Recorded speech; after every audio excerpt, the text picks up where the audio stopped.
وَلَبِثُوا فِي كَهْفِهِمْ ثَلَاثَ سِنِينَ وَازْدَادُوا تِسْعًا۔ اہل کتاب کہتے ہیں کہ وہ ٹھہرے رہے اپنے غار میں 300 سال اور زیادہ کیے انہوں نے اس پر 9 سال۔ یعنی اللہ پاک نے بتا دیا کہ اہل کتاب کے ہاں یہ بات مشہور ہے کہ وہ 300 سال سوئے، جبکہ اصل بات یہ ہے کہ وہ 300 سال نہیں بلکہ 309 سال۔ تو اس کے اندر کچھ ماہرین کی رائے یہ ہے کہ شمسی سال 300 سال بنتے ہیں اور قمری سال 309 سال بنتے ہیں۔ یہ ماہرین کی رائے ہے، لیکن وہی بات کہ ہمارے لیے اس میں بھی کوئی خیر کی ہدایت کی بات نہیں ہے کہ وہ کتنے تھے اور کتنے سال سوئے رہے۔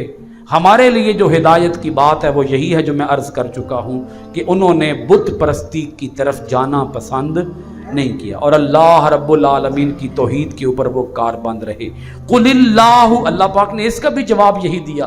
یہ بحث کرنا کہ وہ 300 سال سوئے یا یہ بحث کرنا کہ وہ 309 سال سوئے، اللہ پاک نے فرمایا قل اللہ اعلم بما لبثوا لہ غیب السماوات والارض ابصر به واسمع ما لهم من دونہ من ولی ولا یشرک فی حکمہ احدا۔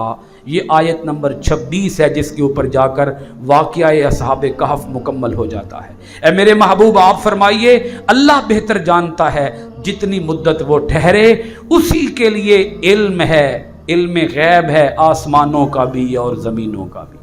غیب کا علم جاننے والا ذاتی طور پر صرف کون ہے؟ اللہ ہے، اسی کے پاس آسمانوں اور زمین کا علم ہے، وہ جانتا ہے وہ کتنی مدت ٹھہرے رہے۔ ابصر بھی و اسمع، سب سے بڑا دیکھنے والا وہ ہے اور سب سے زیادہ باتیں سننے والا وہ ہے۔ ما لہم من دونہ من ولی، اور نہیں ان کا اس کے سوا کوئی دوست اور نہیں وہ نہیں شریک کرتا اپنے حکم میں کسی کو۔